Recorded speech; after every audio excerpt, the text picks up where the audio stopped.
I'm going to read a number of poems, and the first one is called Journey by Boat and Train, Isle of Man to Leeds, 1960s.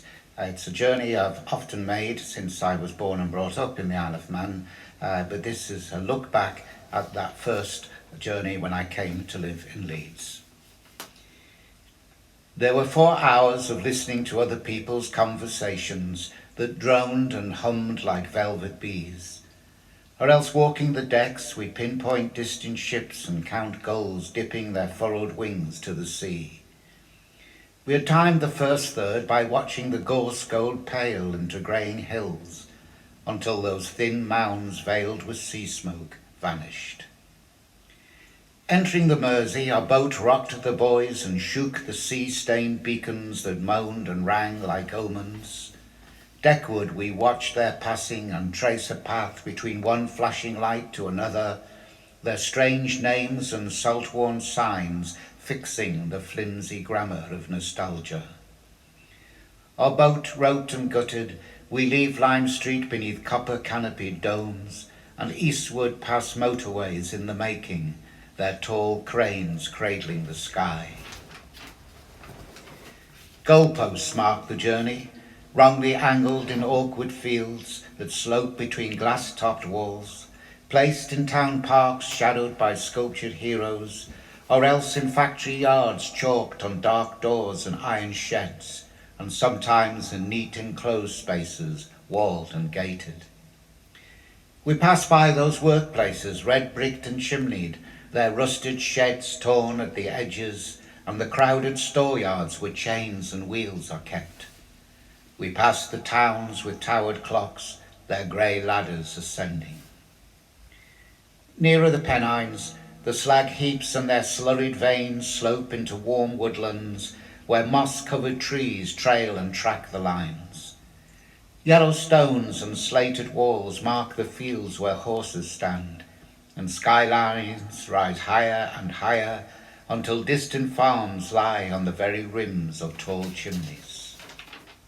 Eastward, the windows flash with canals to link the massive mills, and nearer to Leeds, tall flats with their flimsy trees scour the skies. The city takes and shrinks our presence. The north has passed us by. The candy-striped pigeon sheds, the empty churchyards lie lost on sleeping lines that trail westward, where the thin island hills, veiled with sea smoke, vanish.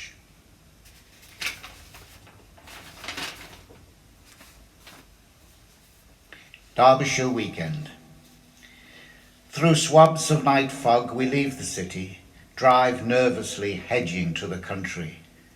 A late arrival, beer brought in old jugs, and a stove warmth to clear weary eyes.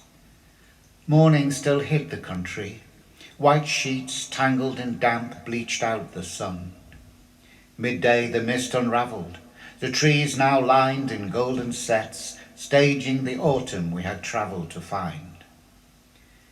Later that afternoon we ran heltering and skeltering down limestoned lanes, climbed through gorse and cragged fields, splashed through streams and river edges, city boys proclaiming the land as if their own. One of the things I've missed with lockdown is not being able to play bowls, ground green bowls, with my friend down at Potter Newton, where he lives. Once a week we would go down in the summer and play bowls. But here is a poem about playing bowls. It's called It's Not Magic. It's not magic, lads, it's not magic. Tommy stretches his knurled fingers around the wood, the weight of the bowling ball tightening his aged hand. You'll get there, practice and you'll get there. It's not magic, lads, it's not magic. Look here. And he bends suddenly, not quite to ground, and with a forward underarm flourish sends off the shining wood fast and smooth along the hard grass. Its weighted bias feels and fights the sharp slopes of the green, slowing and slowing until tippling towards the target it tails to a listless stop, stopped and leaning within a spit of the jack. We are impressed, but Tommy shakes his head. Look how the green slopes, and place your thumb and fingers to use the bias, like I showed you, and see here, it's not magic, lads, it's not magic. Skill-less, we flounder. Without knowledge and experience, our rogue running cannonballs fall with a whack into the gullies that surround and mark the green sea. Grip, swing, weight, bias, the speed of the grass, the effects of heat, damp, freshly cut, rolled or not, and new or worn. And the required sense of a bodily self, its space and place with a measured harmony of weight and speed. An uneasy alchemy to ponder and mix. We leave dispirited. Tommy looks up from his paper. Keep at it, lads. Enjoy the fresh air and the learning of it. You'll get there. It's not magic. It's not magic.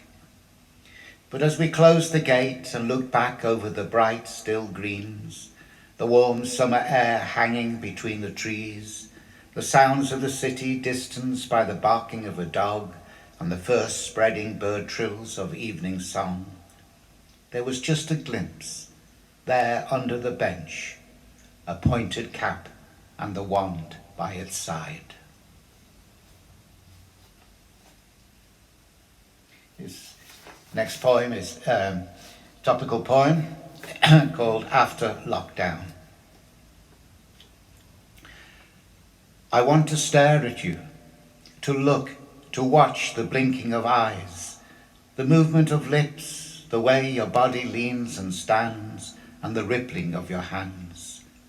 I want to touch you, to feel the coolness of your face, the rising and lowering of breath, the folds and feel of how you dress.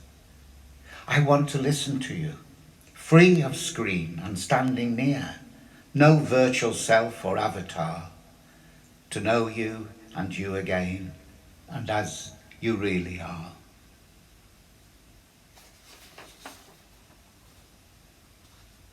And finally, a poem which is apt for the Meanwood Festival.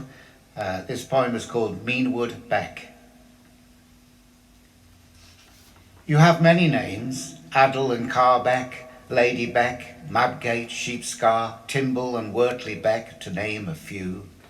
They mark and claim the spaces you travel wet through, stream sprung from Shevin Marsh to city river wide, and then the ocean too. Meanwood Beck is how I know you best, waggling over rock, weir and sandy silt, burbling and babbling from Addle Way.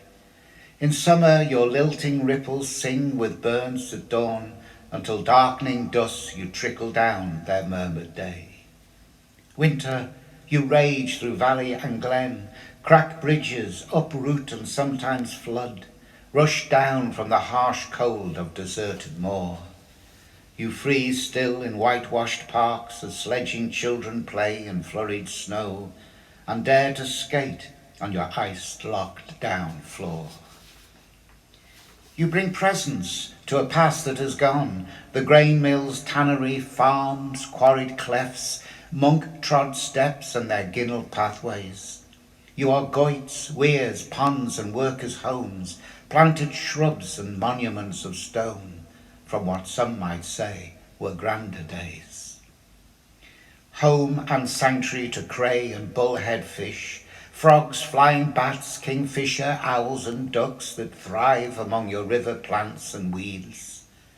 With coloured dragonflies, pond skaters, nymphs, boatmen and myriad insects you flow, heart and artery, Meanwood, then down to Leeds. Thank you.